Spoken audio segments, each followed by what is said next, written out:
পুরুষ মানুষ ইচ্ছে করেই বিচ্ছেদ করে, বিচ্ছেদের সময় দিবে নানান অজুহাত। খেয়াল করলাম আমি যতটা গুরুত্ব দিয়ে কাউকে বোঝার চেষ্টা করি, আমাকে কেউ ততটা গুরুত্ব নিয়ে বুঝতে চায়। ব্যথায় আমার কেমন লাগছে, আমি কি অনুভব করছি, সেটা ভাবার প্রয়োজন বোধ করে। দেখলাম আমি শুধু ভাবি, আমার বেলায় কেউ ভাবে। যখন থেকে আমি এই বাসায় থাকি কখনো মনে করি না যেটা আমার ভাড়া বাসা। সবসময় আমি আমার নিজের বাসায় মনে করি, নিজের বাসা মনে করি পরিষ্কার পরিচ্ছন্ন রাখি। শীত আসলে আমার এই বারান্দাটা অনেক ময়লা হয়ে যায়, মানে অনেক ধুলাবালি থাকে। আমার বাসার আশেপাশে অনেক বেশি কনস্ট্রাকশনের কাজ চলছে, জন্য বাসাটা আরো বেশি নোংরা হয়ে যায়। বাসার প্রতিটা কোণা নিজের বাসা মনে করি, সবসময় পরিষ্কার পরিচ্ছন্ন রাখি, কখনো মনে করি না যে এটা আমার ভাড়া বাসা। অতিরিক্ত ধুলাবালির কারণে গ্লাসটাও ঘোলা হয়ে যায়, যার জন্য আমি হচ্ছে বাইরের গ্লাসটা এরকম ভাবে ডিটারজেন্ট দিয়ে পরিষ্কার করি। ভিতরে যে পার্টটা থাকে ওটা আমি গ্লাস ক্লিনার দিয়ে পরিষ্কার করি। থেকে বাইরের অংশটাই বেশি ময়লা হয়ে যায়, যেহেতু বৃষ্টি হয় না যার জন্য বারান্দাটা আরো বেশি ময়লা হয়ে যায়। আর যখন বৃষ্টি হয় তখন আমার নিজে থেকে কোনো কিছু করা লাগে না, বৃষ্টির জন্য এই বারান্দা সবসময় ক্লিন থাকে। আমি মানুষটা একটু অন্যরকম, খুব ছোট ছোট বিষয়ে আমি হার্ট হই।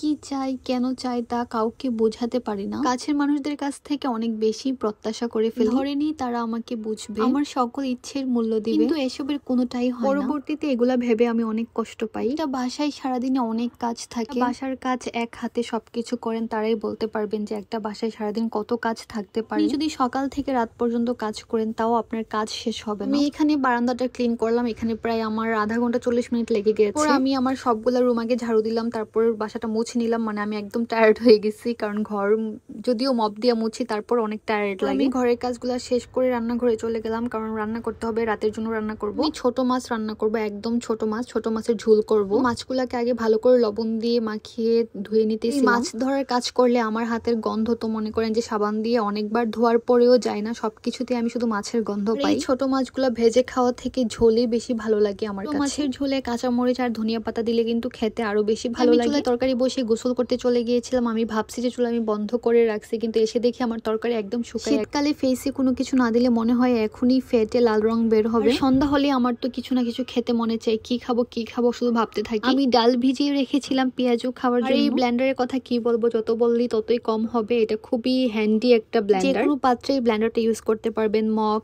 কাপ, গ্লাস, পাতিল যে কোনো পাত্রেই ব্যবহার করতে পারবেন। এই যে দেখেন কত দ্রুত আমার ব্লেন্ডারের কাজ শেষ হয়ে গেছে। আর আমি ডালটা একটু কম ব্লেন্ড করছি, কারণ একটু আস্তে আস্তে থাকলে ভালো লাগে, বাট তাও আমার অনেক ব্লেন্ড হয়ে গেছে। এখন আমি এই ব্লেন্ড করা ডালে আলু কুচি, পেঁয়াজ কুচি, কাঁচামরিচ এই সবকিছু দিয়ে দিব, তাহলে হচ্ছে একটা পাকুড়া একটা ভাইবস থাকবে, আবার পেঁয়াজু ভাইবসও থাকবে, মানে একটু মিক্সড আমার কাছে ভালো লাগে আর কি। এখানে হচ্ছে আমি সবকিছু একদম রেডি করে ফেলছি, আর আদা রসুন ব্লেন্ড করে দিয়ে দিয়েছি এখানে। আর এখন হচ্ছে আমি সব ধরনের মশলা দিব, আর আমি কিন্তু কর্নফ্লাওয়ারও দিয়েছি। এখন হচ্ছে সবকিছু একসাথে মিশিয়ে নিব। আর এটা করতে গিয়ে আমার রোজার একটা ফিল আসতেছিল, আর যেহেতু সামনে রোজা চলে আসতেছে, এক সময় দেখা যায় তো পাকুড়া, তারপর পেঁয়াজু, এই সবকিছু আমি কিনেই খাইতাম। আল্লাহ যদি বাঁচিয়ে রাখি ইনশাল্লাহ সবকিছু বানিয়ে খাবো, কারণ এবার আমি অনেক রান্না শিখেছি আর অনেক ইমপ্রুভ হয়েছে আমার। পেঁয়াজুর সাথে কিন্তু একটু শুকনা মরিচ ভাজি থাকলে আরো বেশি ভালো লাগে, তো মাঝখান দিয়ে আমি কয়েকটা শুকনা মরিচ দিয়ে দিয়েছি। আর আমি শুধু এই কয়টাই ভাজি করছি, আর বাকি সবগুলাই আমি ডিপে রেখে দিব ফ্রিজে, কারণ এত কিছু আমি একসাথে খাইতে পারবো না। এই কয়টা খাইয়ে আমার পেটে গ্যাস পড়ে যায়, আর এত গরম লাগতেছিল।